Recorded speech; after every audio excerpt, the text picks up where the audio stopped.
I came in here for a few minutes and the grass needs cut. I just did it, I think, about a week ago, but all the rain and everything has just made it sprout right up again. So I'm debating, should I cut the grass first or should I start with my plants? But I think I better do the grass first, at least some of it. So I hope you're having a good day. And you know, I just was thinking about some of the gardening I'm doing, and you know, it was I started with little tiny pots. I started the seeds, and then I mean they grew a couple of inches, and I was so excited. Yeah, I was so excited because they started to sprout so wonderfully, and they were in the house, and I just had them in the one window, the kitchen window, in fact, that doesn't really, the sun doesn't shine in, but they were just coming up so good, you know.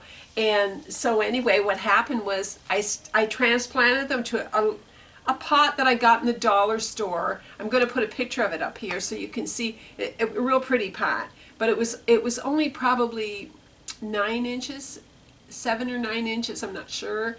But what I should have done, and this is like a real learning experience for me, because what I should have done is I should have taken that little seedling and put it in the pot that it's supposed to be in to grow.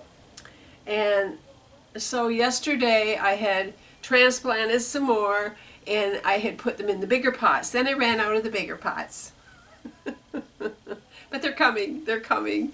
And what I'm realizing though is, like, when you start something, don't kind of do it halfway, do it all the way.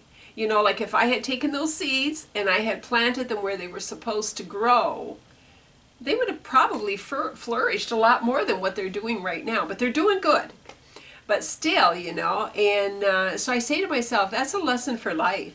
You know, like if you're going to do something, just don't lollygag with it, and just don't say, well, I can do this little bit here and I can do this little bit here. You know, years ago I used to do a lot of wallpapering and painting in my home and stuff, and for some reason I would go to put the border up and I would leave like a foot. And one day my brother came in and he says, Ann, what are you doing? Like, he says, you're not finished yet. And I said, and I had all the pictures back on the wall, and I had everything all together, you know, my furniture was all laid out and everything. And I said, well, yeah, I just have that little tiny bit to do. And he says, well, finish it. And I thought, why didn't I finish it? And then, you know, as years went on, I did finish it eventually. But as years went on, I thought, what is in our character that makes us leave, or maybe like we leave a little piece of that border, or we maybe paint one wall and we get to one little corner that just needs a touch up and we don't do it. And I started to think, like, with the seeds and the transplanting and stuff like that, I really believe what happens to us is we are afraid of accomplishment.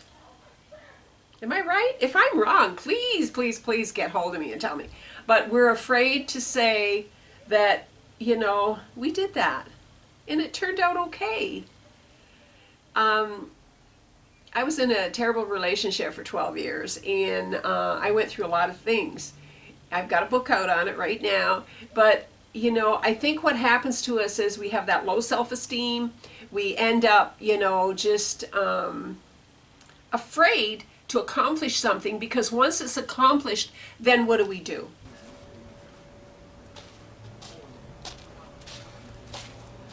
I'm tired. Just finished cutting the grass. Whew. I am pooped. It's great exercise though.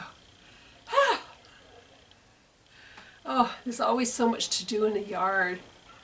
So many good things, but in the end, it's going to look really good. Have a great day. Bye.